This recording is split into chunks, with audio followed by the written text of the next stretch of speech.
One Monday, I deposited my son, Nick, at the bus stop.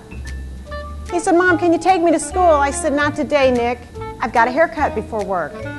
On Tuesday, he said, "Can you take me to school, or do I have to ride the bus?" I said, "Today, I've got a dentist appointment. You're going to have to ride the bus." On Wednesday, he said, "Can you take me today, Mom, or do I have to ride the bus?" I said, "Nick, you've got to ride the bus. Today, I get my eyebrows waxed." By Thursday, he said, "Can you take me today, or do you have to get your nose hairs plucked?" I just hate Valentine's Day because all day long, the flowers just roll into the office. You're nodding your head. Some of you are relating. And they're never for me. Oh, I've got a great husband. Been married for 26 and a half years and a week. He can cook. He can clean. He can do anything, but he can't do flowers. I don't know why. He sent them once in 1977, and then I got the bill. You see, when you add humor and laughter to your life, you win, your patients win, your organizations win, your friends win, your community wins, your family wins, everybody wins.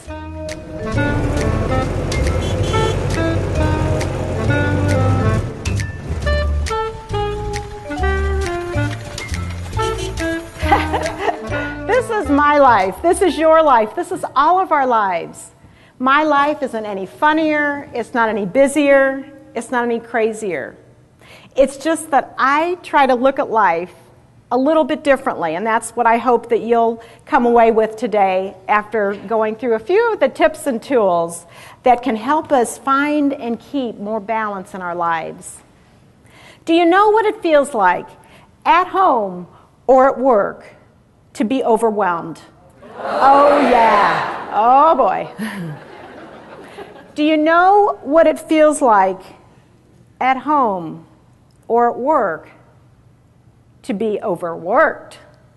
Oh yeah. Do you ever say yes and mean no? Oh yeah. Boy, they know who to ask, don't they? The next time somebody asks you to do something and you say yes and you mean no, and don't you know right away because that little thing in your stomach tells you you should have said no?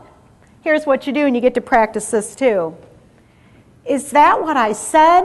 Oops, that's not what I meant. All right. Now with someone in your general area, you make eye contact and you say this. Is that what I said? Oops, that's not what I meant. All right, go. Go.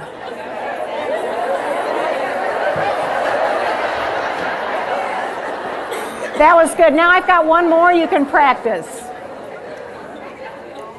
Because you are doers and you say yes when you mean no, because you wouldn't be in this industry if you weren't that type of person. Just because you can doesn't mean you have to.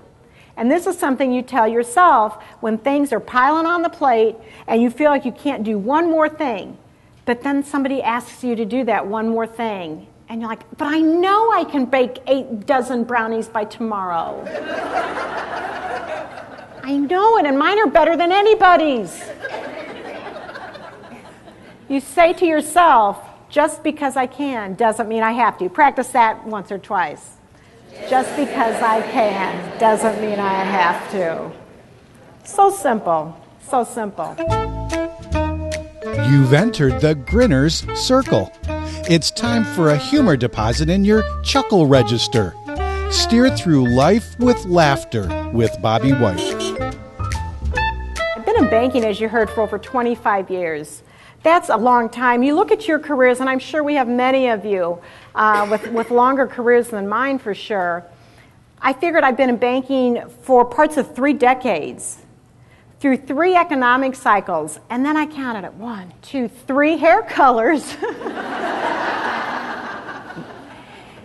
And I've started looking at life like it's a checking account. You see, on the one hand, you've got your deposits. Those are the things that are the good things in your life. The good things you want to do, the people you want to spend time with, those are the things that fill you up, make you happy, make you glad. Those are your resources, your assets, your deposits, if you will. We need a lot of deposits in our checking account of life, don't we?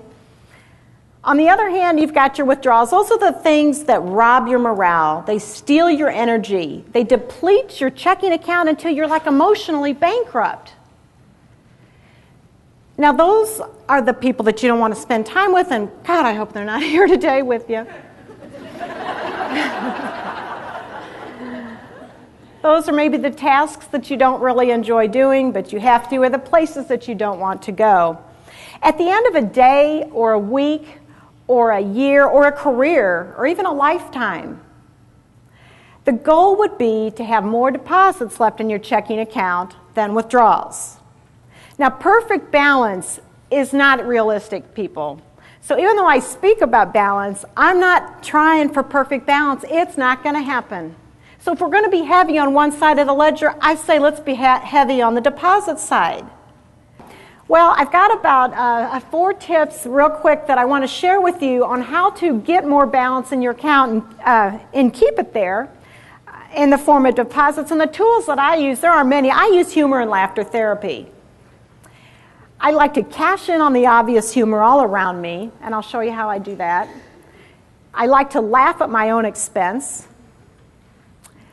I like to keep a chuckle register. See, if we're going to have a chuckling account, and that's where we're going to call it from now on because we're adding humor and laughter deposits, it's a chuckling account instead of a checking account, just because I like to say it. Would you like to say it? Chuckling account? I'm easily entertained, though. And throughout my stories and some of my tips, I will show you that you need to align yourself with laugh-minded people. And finally, we're going to show you how to compound your laughter daily. All right, so cashing in on the obvious. It's everywhere, but the problem is we're so busy, we're missing a lot of humor out there, right? There's a lot of warning signs, a lot of warning labels that you've seen. And some of you, we talked about some of these today. For example, on a bottle of Nitol, the warning label says, warning may cause drowsiness. That's good. That's why we took it. On a package of Dial soap, it says directions used like regular soap.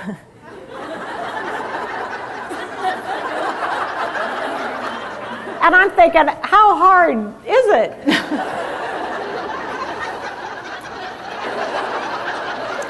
Somebody shared one with me today that I absolutely love, and I have seen this on a toilet brush. It says, not for personal use. On a Rowenta steam iron, there's a warning label saying, do not iron clothes while on body. They're laughing, Jeremy, because they've done it. Haven't you? Yeah, you bet you have. It's a time saver. We laugh because these warning labels are so stupid. They're so funny, though, but they're so obvious. And yet we're all guilty of missing some really obvious humor in our lives. So as you go through life, put up your antenna and you'll see so much more. Now, I also like to look for humor in the workplace. Not just my workplace, but every workplace has some humor. For example, at the bank, a guy shoves this check across the counter and he says, I want to cash this check. And the teller goes and she checks the computer and she comes back professionally and politely and she says, sir, I'm not going to be able to cash this check for you today. You have a zero balance. He said, you know what? I am really sick of this bank. I'm just going to close my account, take all my money out of here.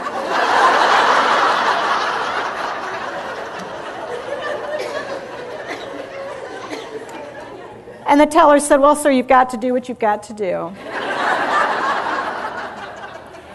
But what she did next was very key in not letting this guy upset the balance of her day. She calls Brenda in bookkeeping. She says, Brenda, I got a 1D10T in progress in here. Now, if you know what this is, don't say it. Write this down. This is a gift today. Write the number 1, the letter D, the number 10, and the letter T.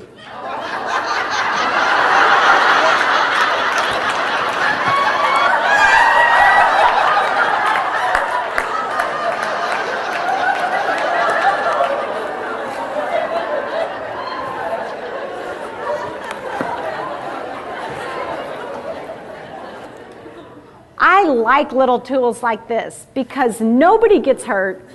You get rid of a lot of stress and sometimes anger, and you can preserve the balance of your day. There's a lot of 1D10Ts in progress out there. I thought it was absolutely hilarious. I couldn't stop laughing. We'll laugh all day tomorrow, I'm sure. I thought she was wonderfully humorous. We had a very good time. It taught us all how to relax and how humor can really make our lives better. Absolutely hilarious. Energized the audience. Gave everybody a grounded view on how you can have more fun during your day. Bobbe White is the author of Life in the Laugh Lane, a book that helps us steer through life's twists and turns using a humorous perspective. And so the next time you're stuck in a situation, whether it's literal or figurative, I hope that you will try and keep your sense of humor about you, because that's all you have sometimes. Now, you will have a few more windows of opportunity if you approach things that way. They won't all open, but one finally will if you just kind of keep your humor about you.